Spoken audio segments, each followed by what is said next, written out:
Hey guys, Prowl 1701 here, and today on It's Armageddon, we are going to be talking about what if you had to sacrifice one story from each series of modern Doctor Who. Now, not too long ago, I did an Armageddon series, one for Classic Who, one for Modern Who. That was about if you could only save one story from each season or series of Doctor Who, which one would you save and why? So I decided to kind of turn that on its head, and I did a Classic Who video asking if you had to only sacrifice one story to save the Earth for whatever reason, which one would you be willing to sacrifice forever? We'd never get it back. So today we're going to be doing the Modern Who version of that. So let's say we get invaded by aliens, and they're like, you have a choice. You can either sacrifice one story of your choice from each series and the specials, and all that, of modern Doctor Who, or we're going to take everyone on the planet, stuff them in large rooms, and force them to watch Doctor Who Series 11 over and over and over and over and over again until they die. From a self-inflicted wound, no doubt. So, trust me, that's a huge threat. So I have to immediately think, okay, which story would I be willing to sacrifice? Because I like to think it's a little easier for Modern Who than doing this list for Classic Who, because Classic Who had less stories per season. Aside from some of the bigger seasons in the 60s, the Classic Who stories were usually only 4 to 7 stories a season. So sometimes it would get really hard, especially like season 12 and 13 and 26, to pick the one you'd be willing to get rid of. The great thing about Modern Who is, with it usually doing those 12 to 13 episode series, there's usually one in there you're like, but we're going to go ahead and discuss mine real quick. Starting with Series 1. Series 1 is actually tricky because I don't think Series 1 has a bad episode. It is, I think, nearly a flawless season. However, I know I would be willing to give up Unquiet Dead because it just scares the bejeebies out of me. I don't know what it is about that one, but it just unnerves the crap out of me. The actors playing the zombies in that are so good. There's something unnatural about the way they look and move and the sounds they make. It's just really well done. So I have trouble sitting through that episode. It's the reason why I call it the scariest episode of Doctor Who, because it's the only one I can't watch. So I would get rid of that just because I can't watch it. Plus, it's not necessarily essential. Whereas some of the other lesser stories that people don't really care for, like The Long Game, I think you need to keep because The Long Game ties in with the season finale. So I think you need The Long Game. One, I think The Long Game does some cool things on its own, like having a failed companion. And also how it ties in with the season finale of teaching the lesson of the Doctor doesn't always take accountability for his actions, and sometimes it turns around to bite him on the ass like it does there. So I think you need to keep it. And I think you need to keep Boomtown too, because I just like Boomtown. Boomtown has these really funny moments, but it also has these really humorous moments. It has a nice combination of those things. So I really think you need to keep Boomtown.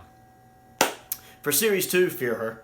I mean, there's actually several in Series 2 you could pick from. Idiot's Lantern is bad, Loving Monsters is bad, but Fear Her is just atrociously bad. I don't like Fear Her. I will probably, even though I've seen it multiple times, I'll probably never watch it again unless I'm doing a rewatch with someone and we're going through all of them. Like if I ever date someone else that just wants to go through all the way through it, like I have a couple times before in the past, I'll probably watch it. Other than that, I never want to see it again. You can take it and get out.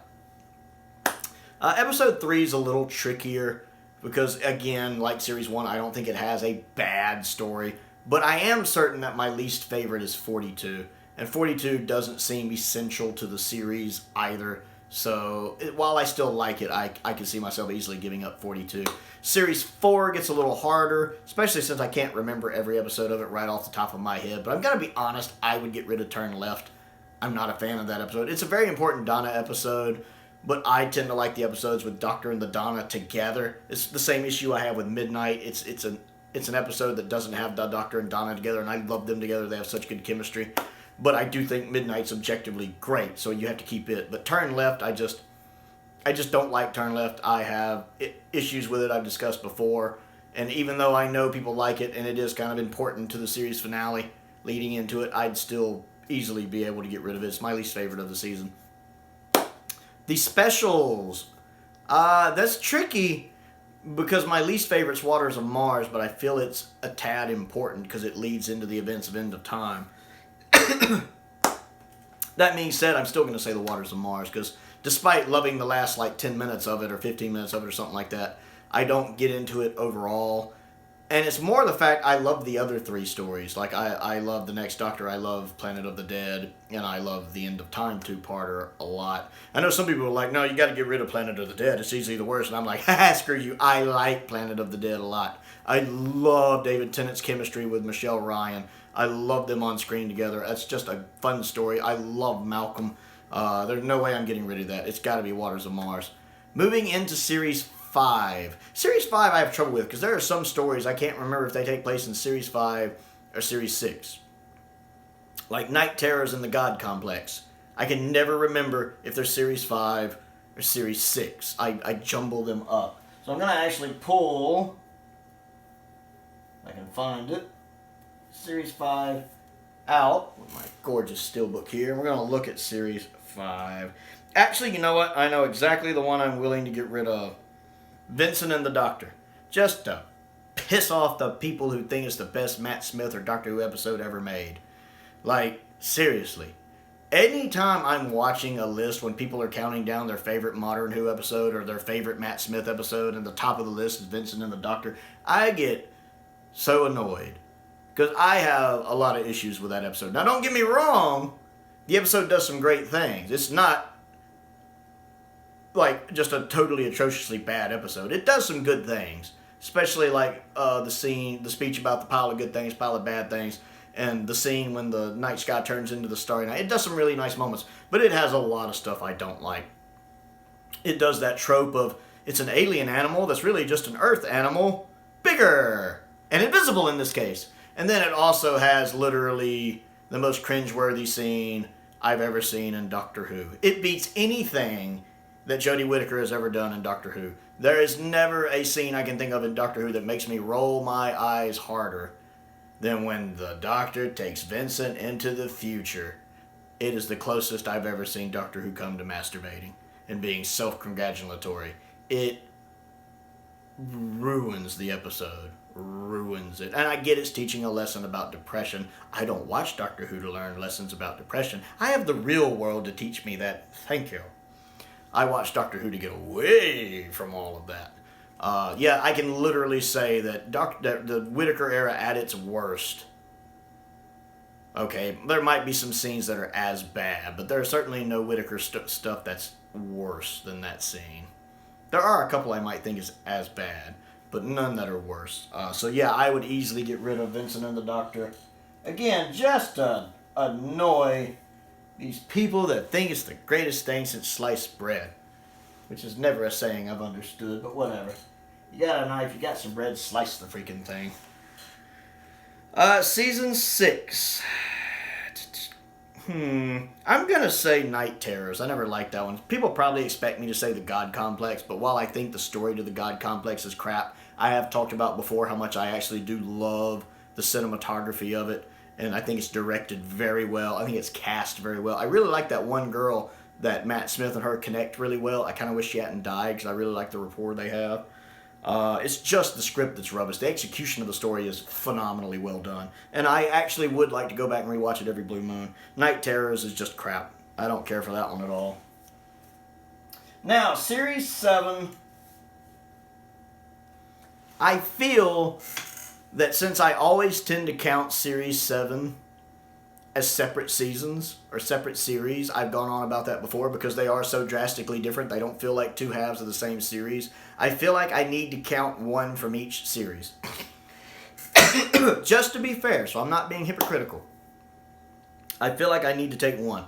From Season 7A, it's easily Dinosaurs on a Spaceship. I don't care for this episode. I get it's supposed to be kind of a fun filler episode, but I've never liked it. I've literally only watched it once.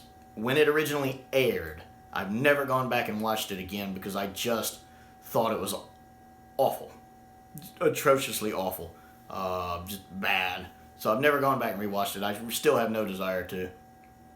Season 7B has got to be Journey in the TARDIS, the center of the TARDIS. I just don't care for that one. Matter of fact, I'm trying to remember if I've watched that one a second time. I've only watched that one once or twice. I may have seen it twice. I don't know. I didn't like it, to be certain. I really didn't like it. Now I'm trying to remember if I saw Dinosaurs on a Spaceship more than once, because I have had somebody I dated, we were going through them. One girl I dated, we only got up to like Matt Smith's first season, but here, I think, I may have seen Dinosaurs on a Spaceship twice. This one I've also only seen once or twice, but I don't care for it. The bad stories in this season are really bad, but the good stories in this season are really good. Season 8, In the Forest of the Night. I would keep Listen, not because I like Listen, because I don't, but I know a lot of people do like Listen, and I think Forest of the Night's one everybody pretty much universally agrees is awful. So I would keep Listen just so the people who like it can enjoy it, and I get rid of In the Forest of the Night because I don't think there's anyone that enjoys it. It's garbage and dumb and doesn't make any sense. Series 9, to be honest, you could have most of Series 9. Series 9 is pretty atrocious, but I would probably give up the girl who died, the woman who lived, two-parter, the one with the old girl from Game of Thrones, because I think it's pretty dumb. The only part of it I really like is that one scene when he realizes why he got his face, and we get that flashback of the Tennant and Donna and seeing Peter Capaldi from Fires of Pompeii. I love that scene right there a lot. You know, I'm the doctor and I save people. That's a really good scene, but other than that, I think it's pretty crap. So yeah, I'd let that one go. Series 10, probably the Monk Trilogy, because I don't really like the Monk Trilogy. I actually like Extremis, but again, you know, a lot of people were trying to cheat when I did my Which One Would You Save, and they were counting stories as one story, like they were counting Key to Time as one story, which makes no sense because Key to Time is very obviously 6 stories with a seasonal arc, obviously. Some of them were counting Trial of a Time Lord as one story, which that one I'll understand because it is technically counted as one story, so that's fine. But I think if you're going to do that, then you have to do it the other way here. And if you're going to get rid of part of the Monk Trilogy, you have to do all 3. Now, I could also say the Eaters of Light. I could say Oxygen, because I think Oxygen's terrible. But I know a lot of people like Oxygen, so I'd probably keep it for them. Eaters of Light, I don't really like either, but I think I like it better than the second and third parts of Extremis, or the Monk Trilogy. Because actually, I think Extremis is neat. I think it's a really neat idea. It's kind of like a digital modern-day version of Android Invasion, and I like that. But the second and third parts are just dumb. Just dumb. Dumb, dumb, dumb, dumb, dumb. So I'd probably get rid of that just for that. Series 11, just take all of it. Like, serious, just take the whole thing. I mean, Series 11 is just bad. It's the worst season series Doctor Who's ever done. I mean, I might want to keep the Ghost Monument, maybe Kerblam, maybe Demons of the Punjab. That's about it. The rest of it, take the rest of it. I mean, I can't even pick one story. They'd be like, you have to sacrifice one. I'd be like, let me keep Kerblam, Demons, Ghost Monument, maybe. I mean, you don't have to. If you want all of them, take all of them. And the rest, I would just, there you go. Series 11 is awful. Series 12, Timeless Children. Just Timeless Children's awful. Just take it. That way I can just pretend like it never happened. Get rid of Timeless Children. And I know you're thinking, but Prowl, it mentions it in Flux. Ah, yes, but Flux is technically one story, so if you're giving up one story in Series 13, you have to give up all of Flux. Since a lot of people wanted to cheat and counted that, a lot of that, you know, if they could just save one, which one they would save. They want to count it as one. So we're going to count Flux as one, because Flux really is one story. That's why it's called Doctor Who Flux. So you have to give up all the Flux, which is fine with me, because really the only one I'd want to keep is the Sontaran one, maybe, because I did like Episode 2, The War of the Sontarans. That one's actually pretty good. I actually enjoyed that one. It's the only one I think after having seen the whole thing still stands up pretty well. But I'm perfectly fine with him taking the whole thing. Take it and go. And if we're going by the specials we've had in 2022 thus far, between the two we've had, Eve of the Daleks and Legend of the Sea Devils, I'd say take Legend of the Sea Devils, because it's not that great. It's really the modern series version of Terminus, uninteresting and forgettable. Well, not necessarily being bad, just uninteresting. And I actually like Eve of the Daleks, so I'd want to keep Eve of the Daleks. Get rid of the Sea Devils one. So that is my list. I would like to know what you think of my list and which ones you would pick if you had to sacrifice one story from each series of modern Doctor Who to save the world, to keep us from having to watch Series 11 over and over and over again to eternity, or at least until we decided we'd had enough. While you're here, I'd like you to go ahead and click that like button if you enjoy my content and like what I do. Click the subscribe button if you haven't yet. I also have a Patreon if you would like to support me that way. I appreciate it. I do an exclusive video just for my patrons, usually at the $10 tier and up every week. I also have a P.O. box if there's anything you would like to send me. I have a link to my Amazon wish list down there as well, and a link to my Amazon UK wish list as well if you'd like to check those out if you have a minute. Most importantly, though, thank you for watching.